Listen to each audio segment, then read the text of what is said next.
Hello everybody and welcome to another edition of In Pit Lane, coming to you on Channel 31 Melbourne, Channel 44 Adelaide and of course the In Pit Lane YouTube channel. Now we're coming to you once again from the lockdown here at In Pit Lane's corporate headquarters overlooking beautiful Lake Geneva.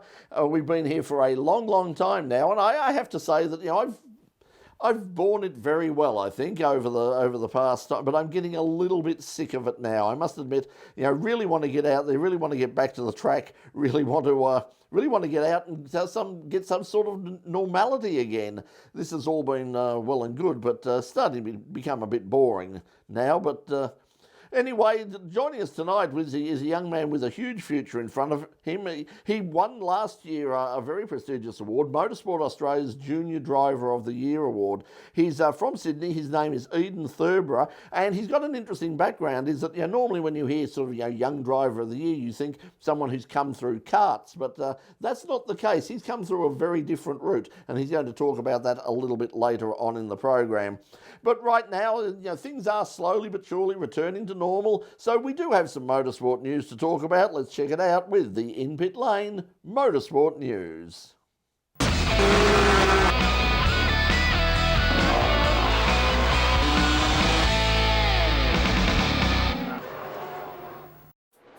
the second time in 3 races, Kevin Harvick took the checkered flag with victory at Atlanta, the latest round in the NASCAR Cup. Harvick took the lead for the final time when green flag pit stop cycled through with 54 laps to go to lead home second place Kyle Busch by just over 3 seconds. Martin Truex Jr., who won the first 2 stages, finished third, over 4 seconds behind Harvick. Ryan Blaney and Denny Hamlin completed the top 5. IndyCar has finally gotten underway with New Zealand's Scott Dixon taking the win at Texas Speedway. The Kiwi driver dominated, leading for most of the race to take the victory by just over 4 seconds from Simon Pagenaud. Pole sitter Joseph Newgarden was third. The race was thankfully without major incident, although the caution flag flew for this incident between rookie drivers Rinus VeeKay and Alex Palou. Dixon's win means that the New Zealander has now won at least 1 race in a total of 18 seasons in senior American open wheel racing, joining the legendary AJ Foyt.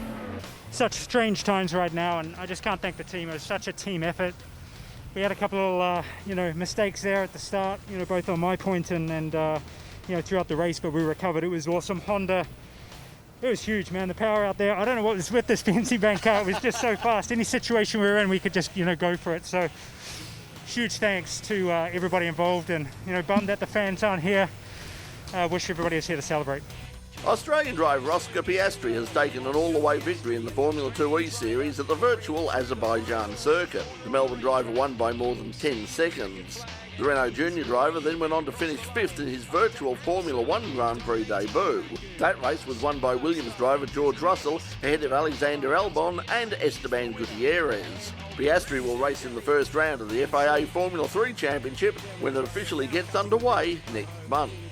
The boost to online racing brought about by the COVID-19 crisis looks set to continue with the news that TCR Australia will join the official TCR sim racing platform, Assetto Corsa, allowing drivers and teams in the car sales TCR Australia series the opportunity to race as part of a globally promoted series and to win real-world prizes. The new TCR Australia Sim Racing Series will see drivers compete in their own make of car, complete with real team livery, in a 7-round series commencing June the 18th. Unlike the iRacing platform, the Assetto Corsa software will offer a greater range of manufacturers to be represented, with TCR cars from Audi, Hyundai, Honda, Peugeot, Alfa Romeo, Renault, Volkswagen and Cupra all available for teams to run. Entry will be open to any driver or team that has entered the real-world TCR Australia or TCR New Zealand series. Places in the series will be strictly limited to 18 cars with substantial prizes for the top 3 in the series, including free entry into the real-world competition. The series will start at the virtual Albert Park Grand Prix circuit, followed by races at Mount Panorama, Sydney Motorsport Park, Surfers Paradise, Sandown and Adelaide, with the final taking place on the famous Macau Grand Prix street track. And that's the In Pit Lane news for the week commencing Monday, the 8th of June 2020. We'll have more news next week. Now remember, if you would like to contact us here on In Pit Lane, you can send us an email at theshow@inpitlane.com. Remember, we do have a webpage as well where we put links to all sorts of live motorsport streaming and interesting things we find out in the detritus of the interweb thingy that all the young people are on. We'll give you links to live streaming and all sorts of interesting things at www.inpitlane.com. Also, we're on Facebook. Please follow us on Facebook. Also, Twitter and even Instagram. So yes, mate, if you want to contact us, we'd really like to hear from you. And remember to like and subscribe. Go to the YouTube channel, like and subscribe, and click the bell notification so you know when we're going to bring out any new content here on the show. When we come back after this break, we're going to be joined by, as I said, Motorsport Australia's Young Driver of the Year, Edan Thornburrow. That's when In Pit Lane returns right here after this break. Don't go away because we'll be right back. Welcome back to In Pit Lane. Well, over the 24 years of this program, we've had a lot of young drivers who have obviously gone on to bigger and better things. Well, if Motorsport Australia is any guide, you'll be hearing about our next guest tonight in the future as well. He was last year awarded the title of Motorsport Australia's Junior Driver of the Year. And joining us now from his home in Sydney, it's Edan Thornburrow. And Edan, welcome to In Pit Lane. Thank you so much for having me. Now let's talk about the interesting thing that I found in your story is we talked to a lot of young drivers on In Pit Lane. As I said, we go back to, I remember when a young 14-year-old kid called Mark Winterbottom came on the program years ago. But the thing that they all had in common, of course, was they had a very strong background in karting. But you've sort of come through differently, haven't you? Yeah, so essentially the way I started out was in historic Porsches, sort of going to club days and getting hooked that way. So yeah, I wasn't too much involved in the motorsport scene at a very young age, such as 7 and 8, where some of the guys are getting into karting.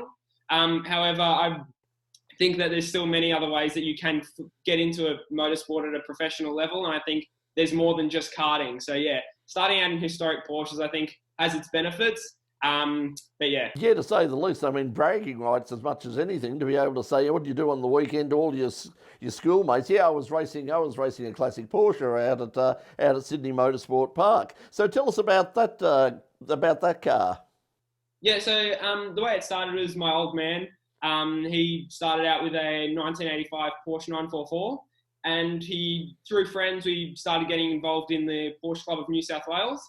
And from there, we sort of did club days like Motorcanas, Super Sprints, track days. And I'd sort of be his pit crew essentially and go ahead and watch, help out in the pits, and do what I can. And that's sort of where I caught the motorsport bug, and sort of got hooked to it, watching everyone else race, watching my old man race, and sort of thought, hang on, if he can be doing that, why can't I? So as soon as I turned to that age of where I could, I got straight into it and began racing them.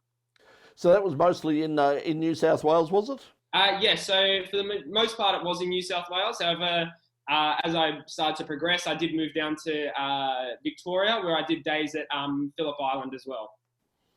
Well, that's certainly a challenge for anybody down there. So back in the old days, there used to be a bit of a problem in New South Wales for young drivers getting behind the wheel, a thing called the New South Wales Speedway Act. I take it that that's no longer the case. So what age were you allowed to start?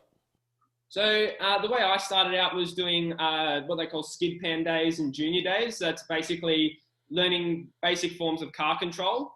And that I did when I was about 12 years old. As I progressed and got better and better at that, once I turned 14 is when I could go onto the big tracks. So tracks like such as Marulan, Wakefield, Sydney Motorsport Park and Phillip Island. That sort of opened up those. So I was doing track days and club days and sort of as much as possible to just get behind the wheel pretty much most weekends. I mean, Sydney Motorsport Park and especially Phillip Island are not for the faint at heart. I mean, they're big circuits, they're fast circuits, especially Phillip Island. I know a lot of very experienced senior drivers and particularly motorcycle riders who are somewhat intimidated, even MotoGP riders who are intimidated by Phillip Island. So how did you find Phillip Island? Was that particularly daunting? Oh, look, when you're a 14-year-old kid, I'm sure you've got no fear. But yeah, definitely first time driving, especially at Sydney Motorsport Park, is pretty scary. Thankfully, I got help from a lot of driver trainers to sort of show me the ways and not to just go out there by myself and sort of teach myself. I had people, for the most part, in the passenger seat showing me what to do, showing good techniques, sort of what I should do and what I shouldn't do. Phillip Island, on the other hand, is just insane. It's such a cool track. I haven't been there since. I've done those days in the Porsche, but that's a dream to go back there and race something different there. Well, you moved out of the Porsche and moved into a Toyota 86. What class are you running in New South Wales? I take it you're running in the State Series up there. Yes, so in New South Wales, I run in the State Series in Class D, which is the one that the 86s fall under. And that tends to be the same as well amongst all production car series, whether it be Australian production car series as well as Queensland production car series, which I did dabble in at the end of 2019. When you say you've dabbled, I mean, you've done very well. Tell us about last year. I mean, as I said, you were awarded Motorsport Australia Junior Driver of the Year, so that's a very prestigious title. And there's a lot of young up-and-coming drivers with very high profiles in a lot of particularly fast categories. So obviously they were very impressed. So tell us about last year. What did you win? So last year, the plan originally was to go into production cars. And just use it as a learning year. However, as I sort of progressed through the year, it was sort of a more reality of, hang on, I could become quite competitive in this. So I tried doing my best, started winning races, and eventually I won the 2019 New South Wales Production Touring Car Class Championship. Once I did that, I sort of extended it out to Queensland production cars. And I've always had the mentality of, do as much as you can, get your name out there the most. So hence going up there, I went to Queensland Raceway where I won a few races there, as well as Morgan Park. So what are the plans now? I mean, the Toyota 86 series, of course, is a very high-profile series. Is your car eligible for that? Unfortunately not. Our production cars are slightly different to the 86 series. A few technical regulations, which means we can't run them straight from production cars into 86 series.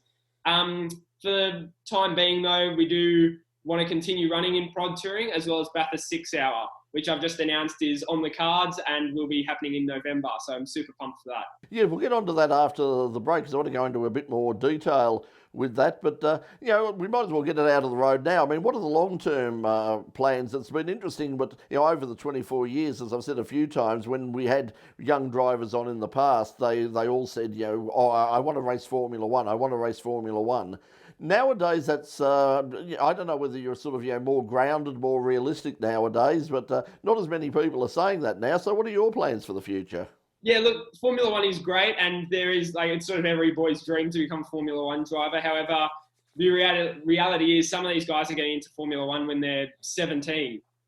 So me, myself, I'm into Porsches, I'm into V8 supercars. So if I can come close to either V8 supercars or even moving to Europe, and racing Porsches there, that would just be the ultimate goal. Yeah, certainly there's plenty of opportunities. Well, hopefully those opportunities will continue. But as you say, if you can get involved in something like the Porsche Cup, Carrera Cup and the Porsche Cup Australia, you've got some opportunities to go overseas like people like Matthew Campbell have. I mean, do you look at that whole scene over there, the things like the World Endurance Championship and the IMSA North American Sports Car Championship? Yeah, for sure. What Matt Campbell's done with all those sort of endurance championships, even Super Cup, is sort of the path I want to follow. So if I can start out in Australia, see what I can do there, and if it permits, I'll try and move overseas and follow in the footsteps of him. For sure, that would just be the ultimate dream come true. Well, you mentioned the Bathurst 6 Hour. That's coming up at the end of the year in November. Obviously been postponed from its Easter date. And as you say, you announced earlier last week that you are going to be driving in the 6 Hour. We're going to find out more about that with Edan when we return to In Pit Lane after this break. So stay tuned. You're watching In Pit Lane on Channel 31 Melbourne, C44 Adelaide, and of course the In Pit Lane YouTube channel. Don't go away. We'll be right back. Welcome back to In Pit Lane. Our guest tonight is Motorsport Australia's Junior Driver of the Year, Edan Thornburrow. And Edan, you were recently announced that you're going to be racing at the Bathurst 6 Hour race. That was, of course, to have originally taken place in Easter, but now, of course, has been postponed until November. Going to be part of the big Bathurst International at that at that track later on in the year. Were you slated? Were you originally going to drive in Easter, or has this sort of come out as a result of all the chaos we've had? Oh, the plan was we were sort of in the talks at the beginning of this year to maybe even late last year about what we sort of want to do, and we wanted to do something different this year as opposed to stay sort of locally and in a state championship. And that's when we decided the Bathurst 6 Hour would be, the sort of biggest event that we can do in our car, and give us the most exposure. So that is when I started getting to talk to a few people that had sort of any advice or knowledge on the event. And that's when we sort of made the decision and sort of said, yep, let's go ahead and do it. So who are you driving with, and what will you be driving? So for the Bathurst 6 Hour in November, I'll be driving my Toyota 86. And I'll be also teaming up with Mark Kane from Massell Foods Australia. So they're bringing the sponsorship along, are they? So they're bringing a sponsorship, thankfully. Mark Kane has done quite a few Bathurst 6 Hours and has been successful over the years. And I had known Mark previously to that, and I thought he would be a great sort of candidate to join me. Me being so young and having not done it before, I thought I may as well have done it with someone who had the experience and knowledge of driving a Toyota 86 at Bathurst. And so that's when I thought, we'll be the perfect team essentially to come together and make this happen. You're obviously very keen on production car racing, and it's very big, particularly in New South Wales. I mean, production cars, we've got to improve production racing at the state level here in Victoria, but they're a far more heavily modified vehicle. But, genuine production racing, of the kind that my generation grew up with, still seems to be very, very strong in New South Wales and also Queensland. Why do you think it is? Why do you think that it's just so popular up there? Look, in New South Wales, we do get quite a number of cars in our fields. We get invited to special events like Muscle Car Masters, or Sydney Master Blast as it was known last year. And essentially one of the key driving factors for me joining it was its affordability and its ease of entry. They are very open to taking young drivers like myself. And as I was fortunate enough last year to also join, and it was such a competitive field. And so it really teaches you how to drive a car on a budget as well. So it is quite an easy thing to maintain. The Toyota 86s sort of just go and go and go.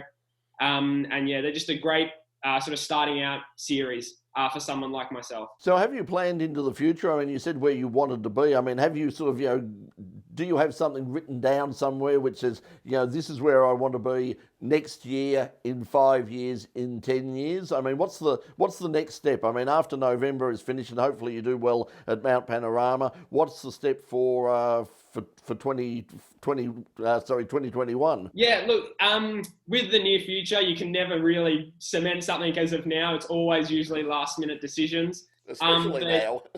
Especially now, yes, exactly. But yeah, for next year, I'm looking at a variety of different things.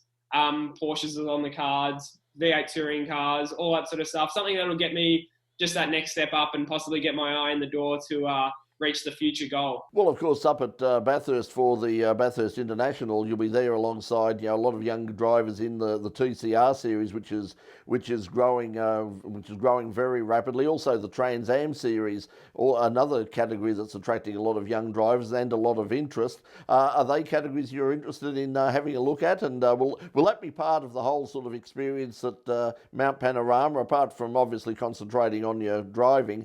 Is it going to be a lot of sort of networking and trying to get your face in front of a lot of potential team owners for the future? Yeah, definitely. TCR and TA2 are both in exceptional categories. I believe S5000 might be there.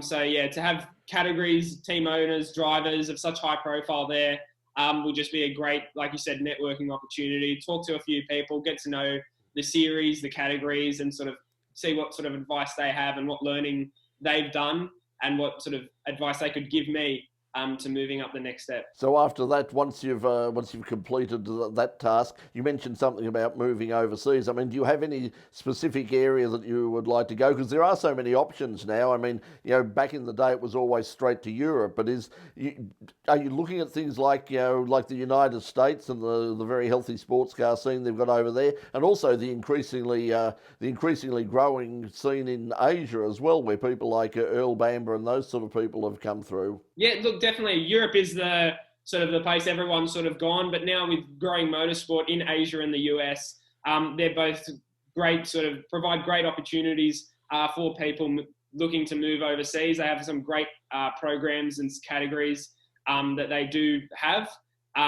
Just sort of see where I've got to go, where it's gonna lead me essentially. Like I said, I have no idea what the future is gonna hold, but hopefully, yeah, it is something in that area. Well, no doubt your family and friends have told you about having something to fall back on. If this whole motorsport thing doesn't work out, of having the importance of having something to fall back on, what have you got to fall back on? I mean, what are you looking at? You're still at school at the moment. What are your long-term plans outside of motorsport? Look, I have heard that a number of times, especially from my mum. I'm sure you have, yes.